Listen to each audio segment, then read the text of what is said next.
こんにちは、お手紙ヤギです。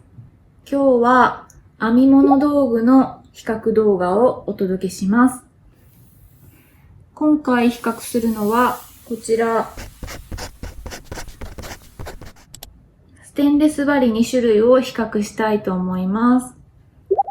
先日私このニットプロマインドフルコレクションのステンレス針を単品でこれだけ購入したんですけど、もともと手持ちでこっちのチャオグーのミニのセットなんですけど、このセットを持っていて、今お家に2種類のステンレス針が揃ったので、せっかくなのでこの2つをいろんな面から比較してみて、それぞれの長所、短所、あと、2つのこの2種類の大きな違いが何なのかっていうのをちょっと分析してみて、どんな糸とかどんなものを編むとき、またはどんなタイプのニッターさんにはどっちが向いているかなっていう考察を私なりにしてみたいと思います。ステンレス針いろいろあるけど、どれにしようって迷っている方には、結構役立つ情報になると思うので、よかったら最後までご覧ください。それでは行きましょう。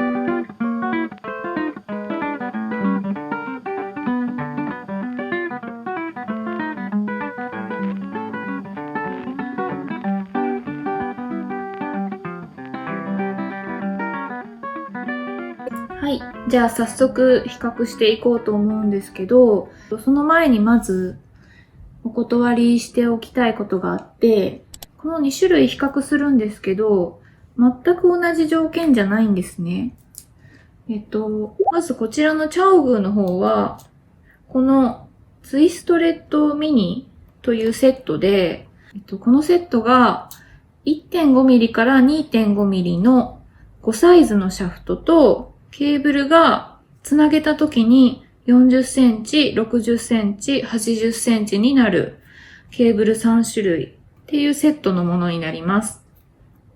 そして、ニットプロマインドフルコレクションの方はすべて単品で購入したもので、シャフトが 3mm から 5mm の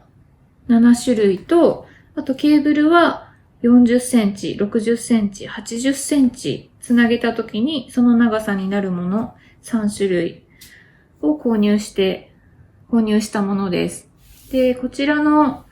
2種類で比較検討していくんですけれども、このサイズが違うことによって出てくる差っていうものがあるので、それは動画の中でご紹介しながらその都度補足していこうと思います。では早速、シャフトとケーブルと、あとつなげた時のスペックの比較をしていこうと思うんですけれども、まずシャフトですね。シャフトについては、6つの点で比較していきます。まず材質、2つ目が長さ、3つ目が重さ、4つ目が針先の形状、5つ目が接続部分の形状、6つ目が、サイズ表記について比較していこうと思います。まず材質についてなんですけど、2つともステンレスではあるんですけど、メーカーサイトのプロダクトページによると、チャオグーの方はサージカルステンレスと書かれていて、ニットプロの方はプレミアムステンレスっていう表記になっています。これ何かステンレスでも違いがあるのかなと思って、それぞれのメーカーにちょっと問い合わせてみたんですけど、結論から言うとはっきりしたことはわかりませんでした。はっきりしたことがわからなかったっていうのはどういうことかっていうのを説明するのに、ステンレスについてちょっと少しだけ専門的な話をしないといけないんですけど、ステンレスの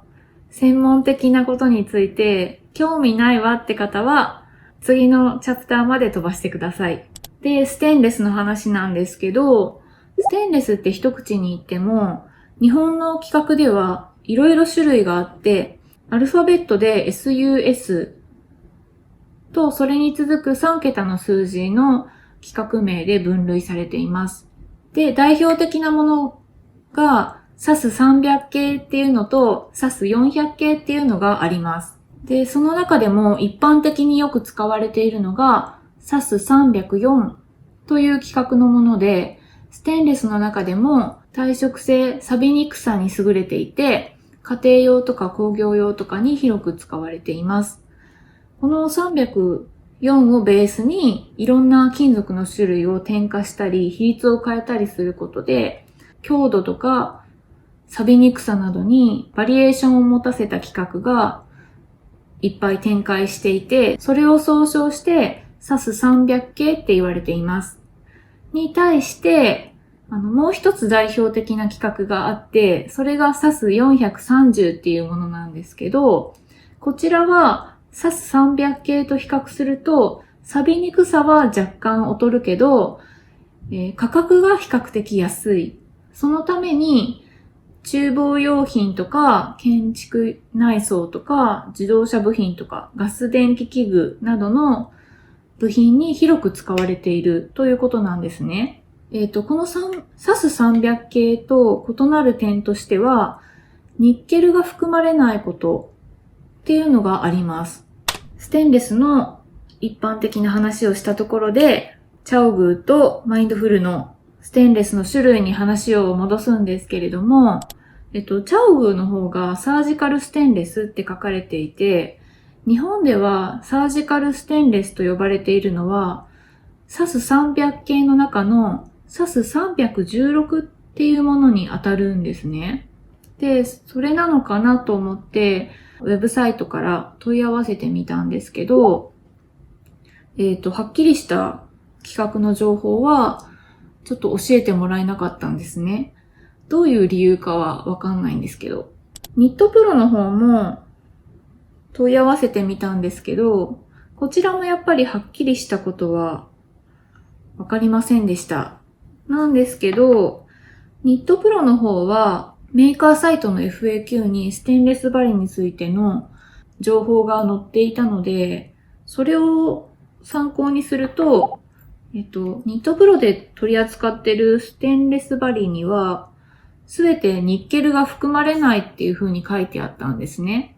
なので、そこから推測すると、SAS400 系、少しだけ錆びにくさは劣るけど、価格がお安いっていう特徴を持ったステンレスに当たるのかなっていう風に思いました。では次に、長さを比較してみようと思うんですけど、まずチャオグー。このチャオグーの針は、ツイストレットミニっていうセットの4インチのものなどで、シャフトの長さ10センチのセットになります。そして、ニットプロのマインドフルの方も10センチと13センチのシャフトを選べるんですけど、10センチのものを買いましたので、10センチの針になります。で、シャフトの部分が実際何センチになるかっていうのを測ってみようと思うんですけど、チャオグの方が、チャオグが接続部分が、シャフトの方がネジの方になっているので、ネジの方を除くと 9.1 センチ、約 9.1 センチぐらいですね。そして、ニットプロマインドフルコレクションの方はというと、こちらはシャフトがネジ穴側なので、全部の長さで測ってみると、だいたい8センチですね。では次に重さを比較してみようと思うんですけど、サイズが違うので、一番近い針で比較しようと思います。チャオグの方は US1.5、2.5 ミリの針で、マインドフルは US2.5、3ミリの針です。この2つ、多分重さ結構違ってくると思うんですけど、なぜかっていうと、チャオグの方は中が空洞じゃない針の構造で、マインドフルの方は、シャフトの中が空洞になっている構造なんですね。なので、結構重さ違うんじゃないかなって思うんですけど、まず、チャオグの US1.5、2.5 ミリの針1本で、このシャフト1本で何グラムになるかなっていうのが 3.3 グラムですね。に対して、マインドフル US2.5、3.0 ミリがシャフト1本で何グラムかというと 2.0 グラムですね。だいたい1グラムぐらい違いますね。で、チャオグの針ってサイズが大きくなっても全部空洞じゃない構造で、マインドフルもサイズが大きくなっても全部中が空洞の形状になっているので、多分サイズが大きくなればなるほどこの重さの差は出てくると思います。はい。で、次に先端の形状を比較しようと思うんですけど、これもやっぱり同じサイズで比較した方がいいんですけど、全く同じサイズがないので、チャオグは US1.5、2.5 ミリの針と、マインドフルは US2.5、3.0 ミリの針を比較してみます。それで、針の先端に向かって細くなっていく部分なんですが、チャオグの方は、このシャフトの円柱状のところから先端に向かって細くなる円錐って言ったらいいんですかね。円錐の部分。この境目が結構はっきりした形状になっていますね。に対してマインドフルの方は、細くなっていく、境目がなく滑らかに細くなっていく感じになっています。で、先端の尖り具合ですけど、これはやっぱり全く同じサイズじゃないので正確なことが言えないんですけれども、どちらも程よく丸みがある感じになっていて、指で押してみても痛さは全然感じないです。そして次にシャフトとケーブルの接続部分の形状について比較しようと思いますが、さっきの重さのところでも言ったんですけど、チャオグの方はシャフトがネジ側。なので、ネジのスクリューのところがシャフトが飛び出るような感じの形状になっていて、逆にマインドフルの方はシャフトがネジ穴側になっています。これ私としては一つお伝えしておきたいことがあって、実は私一回このネジのところを壊してしまったことがあるんですよ。どういう状況で壊したかっていうと、シャフトとケーブルを取り付けるときに、チャオグはこの T ピンみたいなキーをケーブル側の穴に刺して、シャフトはこの滑り止めのゴムのようなものでキーを回してキュッと締めるんですけど、壊したときはシャフトの方にも穴が開いているんで、シャフトの方にもキーを差し込んで、2本のキーでギュッて締めちゃったんですね。そうすると結構、この滑り止めを使って締めるよりも力が入りすぎるみたいで、それでねじ切っちゃって壊れちゃったんですよね。っていうことがあるので、気をつけないといけないかなって思う点ではあります。はい。じゃあ、シャフトの最後の比較ポイント。サイズ表記について比較してみたいと思うんですけれども、チャオグもマインドフルもどちらもレーザーで刻印されています。なんで、消える心配は全くないんですね。なんですけど、違いとしては、チャオグの方は号数とミリの表記があって、マインドフルも号数とミリの表記があって、それプラス、マインドフルのこれは特徴だと思うんですけど、インスピレーションを刺激するワードというものが各サイズ別の言葉が刻印されてあります。これはまあ付加価値みたいなものなので、機能面とかに影響するようなことではないんですけど、ちょっとした気分上げみたいな感じですよね。そして書体はマインドフルの方が太字で大きい文字で刻印されているので、見やすくはあるんですけど、これもやっぱり、チャオグの方は細いサイズなので、もっと大きいサイズの針になると、見やすい書体になっているのかもしれないです。ここれはちょっと手元にないので何とも言えないんですけど、ケーブルの比較については5つのポイントで比較していきたいと思います。1つ目が材質、2つ目が太さ、3つ目がしなやかさ、4つ目が接続部、で5つ目がサイズ表記について比較していこうと思います。それではケーブルの比較をしてみようと思います。まずケーブルの材質についてなんですけど、どちらもナイロンコーティングは共通しているんですけど、チャオグーの方はナイロンコーティングで中はスチールのケーブルになっていて、マインドフルの方は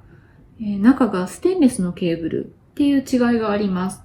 あと、太さは、チャオグーの方がだいぶ細い。ちょっと、うちにノギスがないので正確な何ミリっていうのは言えないんですけど、チャオグーの方がだいぶ細い。けどこれはサイズの違いによるもので、どういうことかというと、チャオグーは針のサイズで3つの区分に分かれているんですね。大体の説明になって申し訳ないんですけど、針のサイズが3ミリぐらいまでの細い針をミニ、3ミリから7ミリぐらいのものをスモール、で、それ以上の太い針をラージっていう風に分けていて、それに合わせてケーブルも3つの区分に分かれているんですよ。で、私が持っているのはミニのケーブルなので、一番細い 1.5 ミリのケーブルに対応するように作られているので、すごい細いケーブルになっているんですね。で、それに対して、マインドフルコレクションの方は、そういったケーブルの区分はなくて、全サイズに共通のケーブルなので、これはマインドフルは一番付け替え輪針の中では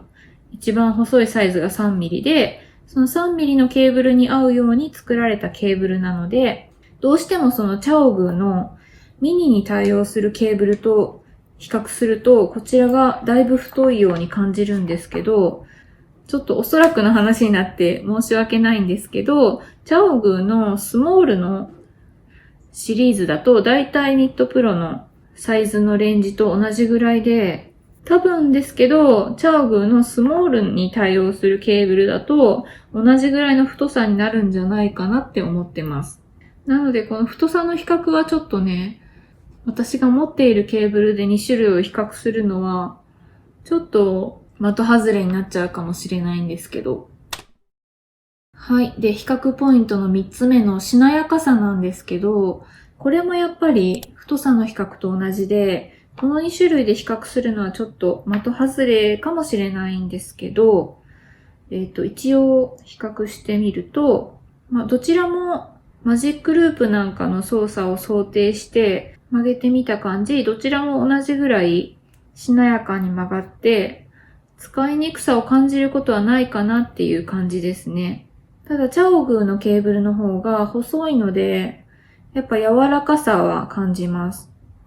で、マインドフルのケーブルの方は、チャオグーのミニのケーブルと比べると太さがあるので、その分張り感も感じますね。はい。で、次に接続部分について見ていこうと思うんですけれども、シャフトのところで比較したように、チャオグーの方は、シャフトの方がネジ側なので、ケーブルはネジ穴側ということで、ネジ穴が開いている形状になっていて、マインドフルの方は、シャフトがネジ穴側なので、ケーブルはネジ側で、こういう風にネジのスクリューが出ているような形状になっています。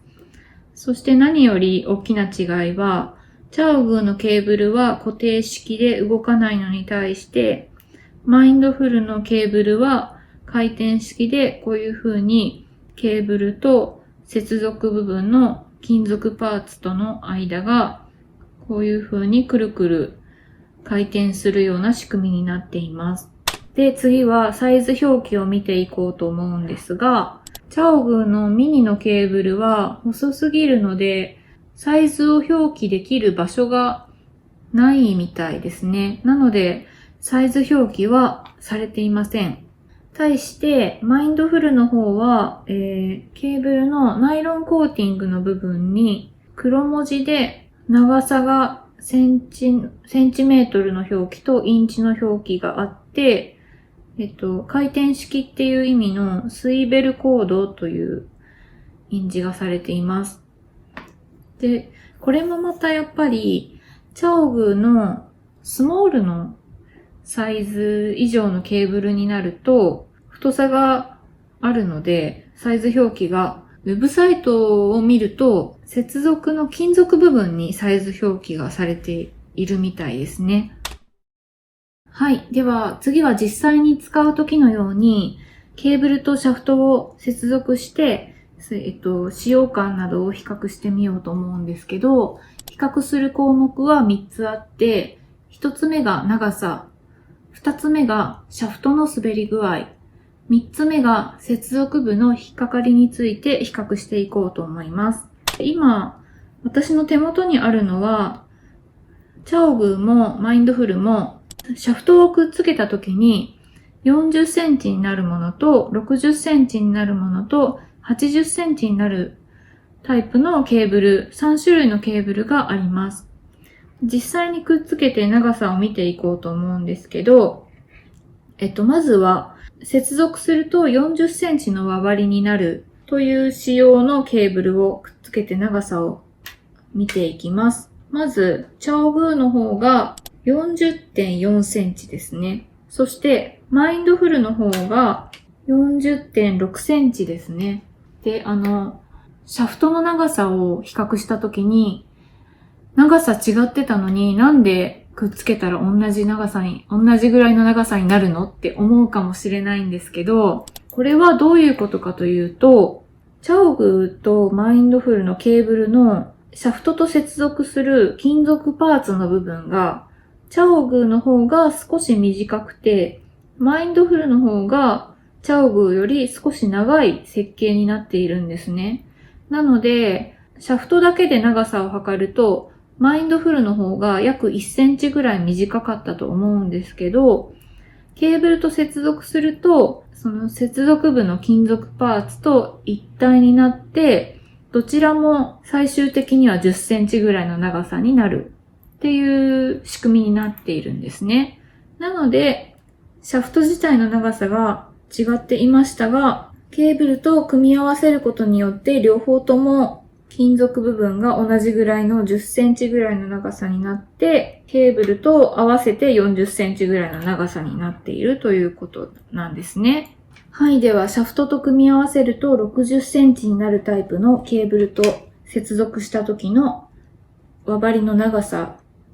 チャオグーは 55.4 センチになります。に対して、マインドフル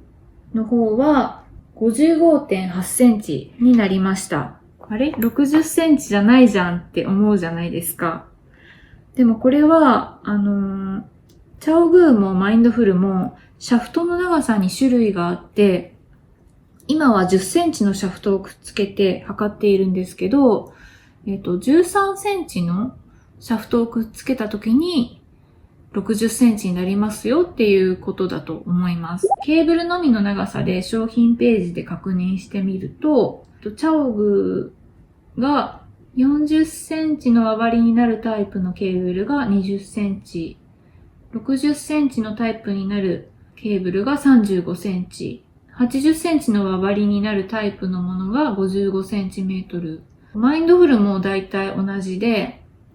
20センチと35センチと56センチ。ケーブルのみの長さだと、この長さにありますね。なので、80センチになるタイプのケーブルも同じように、10センチの長さのシャフトをくっつけると、少し短くなると思うんですが、念のため実際にくっつけて測ってみようと思います。80センチの輪針になるタイプのケーブルをくっつけた時のチャオグーは 75.4 センチですね。マインドフルはこちらも 76.4 センチと、やはり80センチには少し足りないぐらいの長さになります。13センチメートルの長さのシャフトをくっつけると、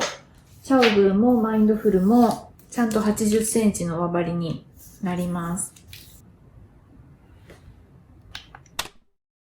はい。では次に、シャフトの滑り具合と接続部の引っかかりについて見ていこうと思います。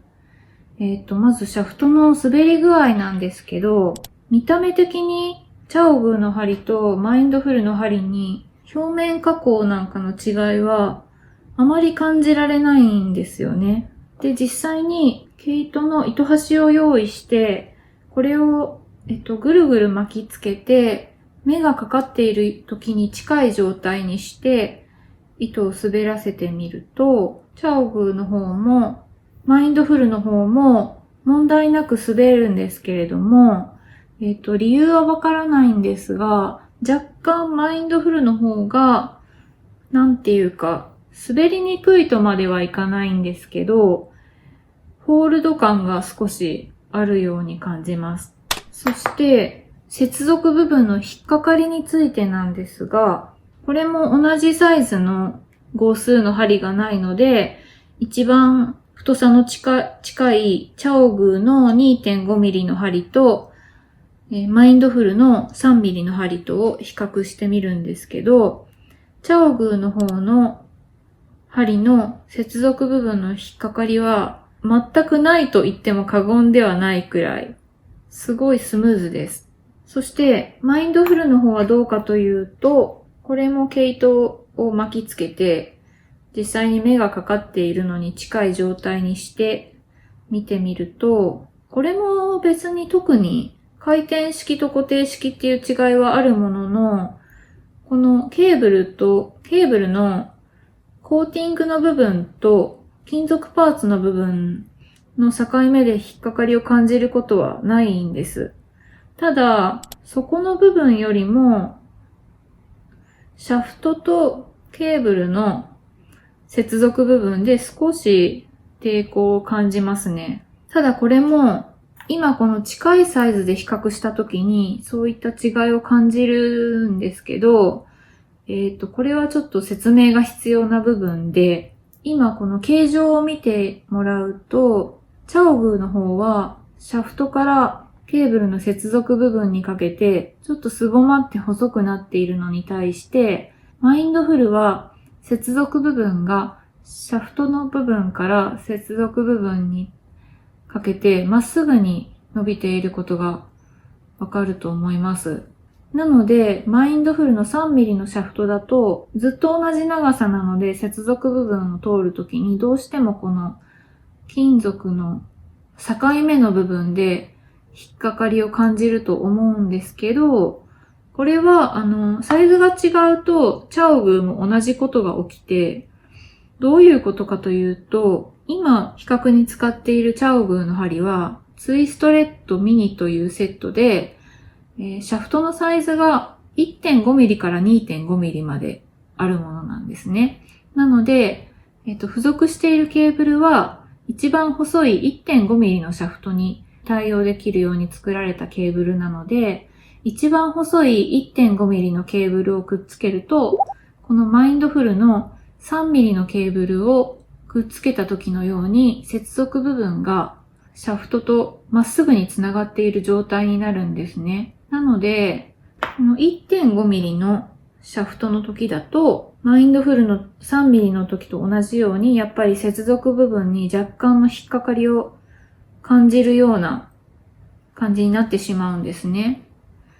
逆に、マインドフルは、この付け替え輪針のシリーズの中では、3ミリが一番細いサイズになっているので、ケーブルをくっつけると、3ミリのシャフトの時は、接続部分に全然大きさの違いがなくまっすぐつながっているような感じになるんですけど、3ミリより大きい針、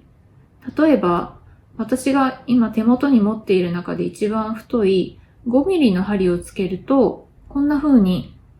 チャオグーの 2.5 ミリのシャフトを取り付けた時と同じように、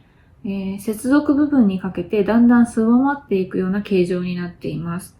なので、このサイズのシャフトの時だと、やはりこんな風に目の太さがあるので、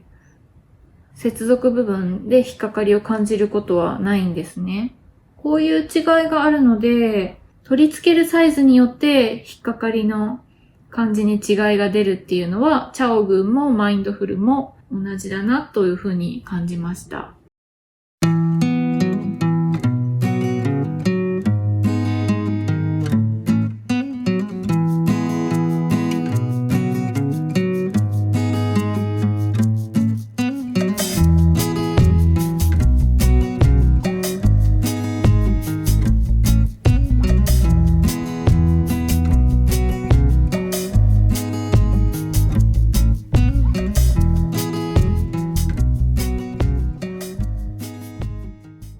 この比較した点をもとに、それぞれの長所、短所、明確に違っていた点をご紹介していこうと思うんですけれども、どんなところが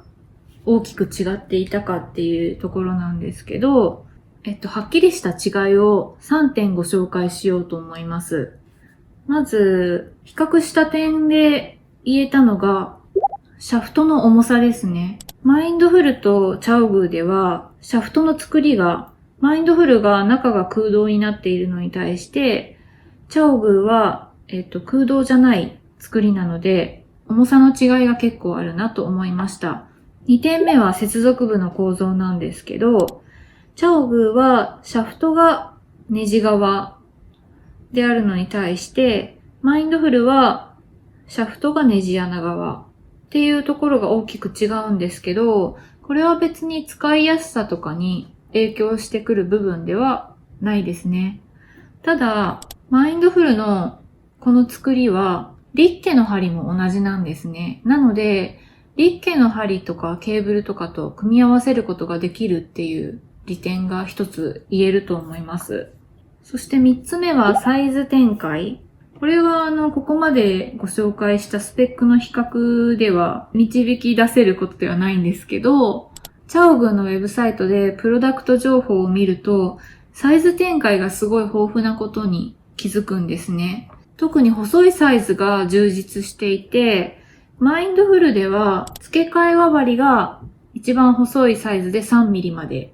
で、固定の輪針になると2ミリの細さまであるんですけど、チャオグーは、1.5 ミリまで細いサイズがあって、1.5 ミリと 1.75 ミリは他のメーカーにない細いサイズ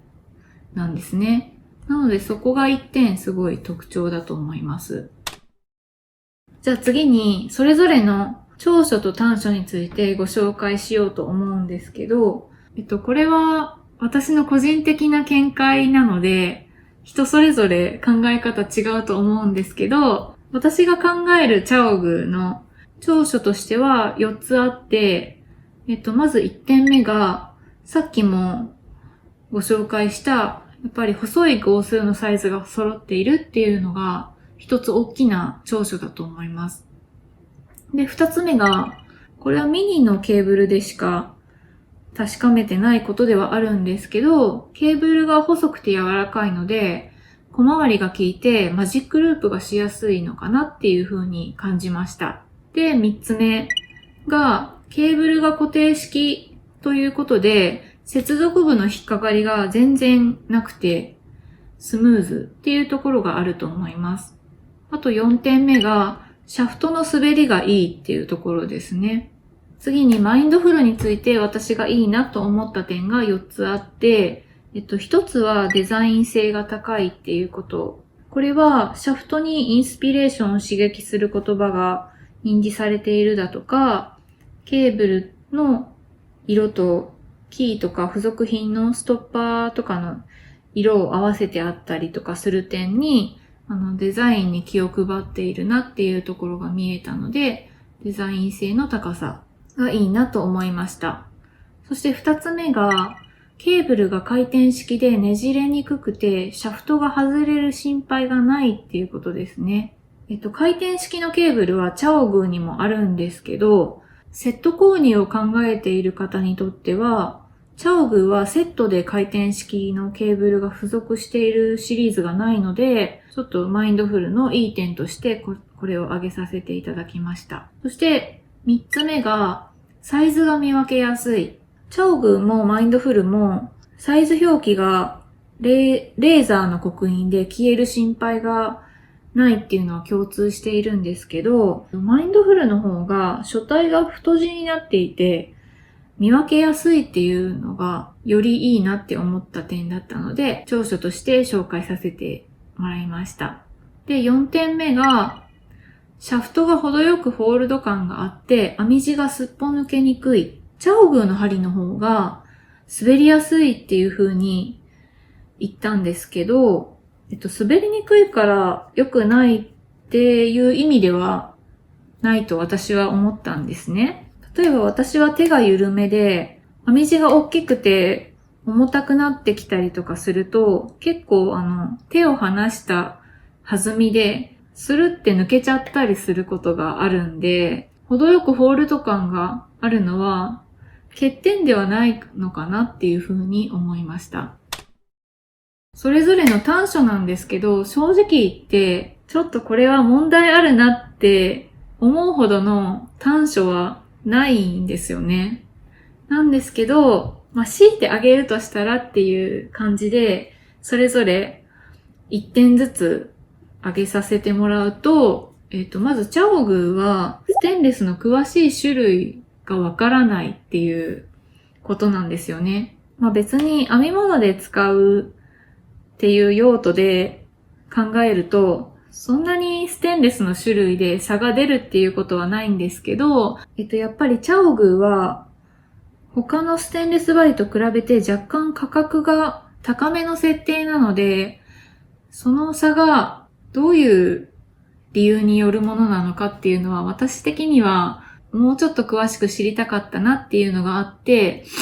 そのシャフトのスペックの比較のところでステンレスの種類について少し詳しくご紹介したんですけど、一般的にサージカルステンレスって呼ばれている SAS316 っていう種類のステンレスはその素材の違いで若干高価なんですね。なので、SAS316 かどうかっていうのは、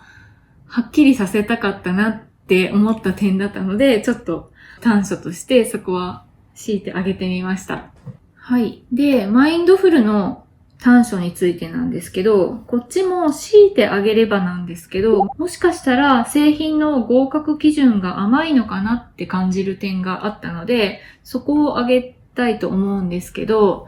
これどういうことかというと、通販サイトとかで皆さんも目にしたことがあるかなと思うんですけど、海外の製品なので日本より基準が甘いですっていう風に注意書きとして書かれているのを目にしたことがあるんじゃないかなって思うんですけど、今まで私それどういうことなのかよく分かってなかったんですけど、今回スペックの比較をしている中で、これかなって思う点があったんですよ。で、それ何かというと、シャフトの長さなんですけど、これを測っていた時に若干違いがあるんですよね。0. 何ミリとか1ミリ以内の世界の話なんで、それがその編んでる時に影響するほどではないんですけど、シャフトの長さが若干違うなっていうのを発見して、多分国内の製品だともっと正確なんじゃないかなって思ったので、この点を挙げさせてもらいました。ここまでの比較と分析で、どんなものを編むとき、またはどんなタイプのニッターさんにチャオグーかマインドフルおすすめできるかをまとめてみようと思います。まず一つ目、小物または細い糸を編むときはチャオグー。大きいものまたは太い糸を使うときはマインドフルが向いているんじゃないでしょうか。チャオグーは細い針の号数が充実していて、ケーブルも細いサイズの針に合わせた細さで、マインドフルより細いので小回りが効いてマジックループに向くと思うんですね。また、針の滑りの良さが手がきつくなりがちな小さいものを編むときに向いているんじゃないかなと思いました。逆に、マインドフルはケーブルの張り感が一見マイナスポイントのように思えるんですけれども、編み地が大きく重くなってくるときは逆にその張り感が編み地を支えることができるし、また針の重さも中が空洞のため軽くて手や腕の負担を軽くしてくれるんじゃないかなと思いました。二つ目、手がきつめの人ならチャオグー、手が緩めの人ならマインドフルをおすすめしたいなと思いました。手がきついと針にかかっているループも小さくなって接続部分で引っかかりやすくなると思うんですね。そのためケーブルは固定式で細めの方が向いていると思いました。それに対して手が緩いと逆に編み地が針からすっぽ抜けやすいので、程よくホールド感のあるマインドフルの針の方が向いているのかなと思いました。3つ目、機能性重視ならチャオグー、デザイン性重視ならマインドフルをおすすめしたいなと思います。チャオグーは針のサイズに合わせてケーブルも別にしていることで、シャフトとケーブルの接続部の引っかかりが起きにくくなっていること、それと細いサイズの号数も他のメーカーより充実しているので、機能性を充実させるならチャオグーの方がいいのかなと思いました。それに対してニットプロも別に機能面が劣るっていうわけではないんですけれども、ニットプロ、マインドフルに限らずニットプロで取り扱っている針全体的な展開を見てみると、機能面と同じくらい結構デザイン性にもこだわりを持っているなっていう風に感じました。リッケの針とも組み合わせることができるっていう面でも、デザインの面で選択肢が広いなと思ったので、マインドフルをおすすめしたいと思いました。そして最後4つ目は、これは本当に個人的な見解になっちゃうんですけど、細々した整理整頓が得意な方だったらチャオグー。逆にちょっと自分は苦手だなって思う方ならマインドフルをおすすめしたい。これはどういう理由でそういう風に言ってるかというと、チャオグーはシャフト別、ケーブル別にサイズとかパーツのバリエーションがすごく豊富で、カスタムがめちゃめちゃ選択肢があるんですけど、その分実際使うときに結構その細かなパーツがごちゃごちゃしがちだなって思ったんですよね。後から必要なものが出てきて買い足すっていうときに、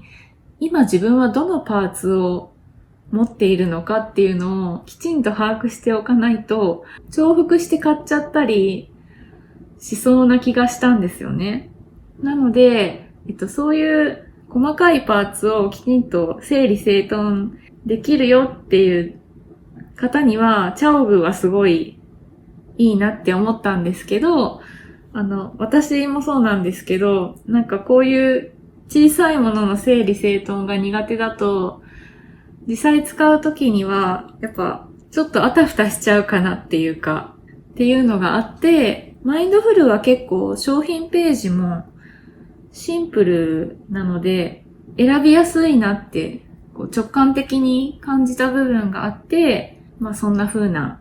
まとめを一つ入れてみました。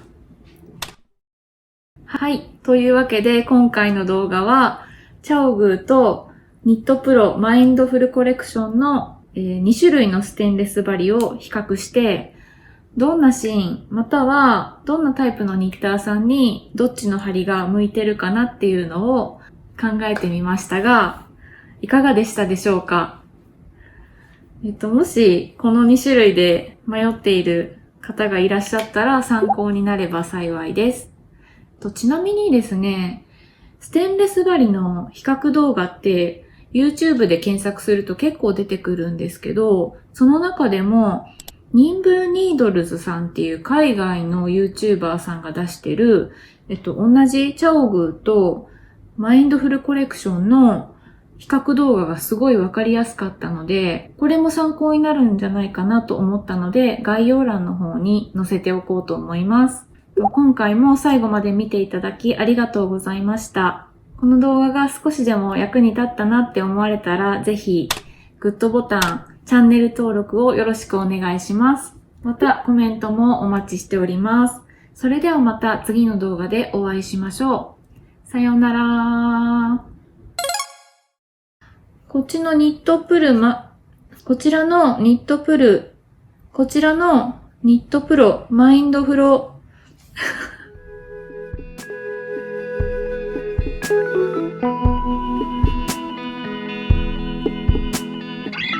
ー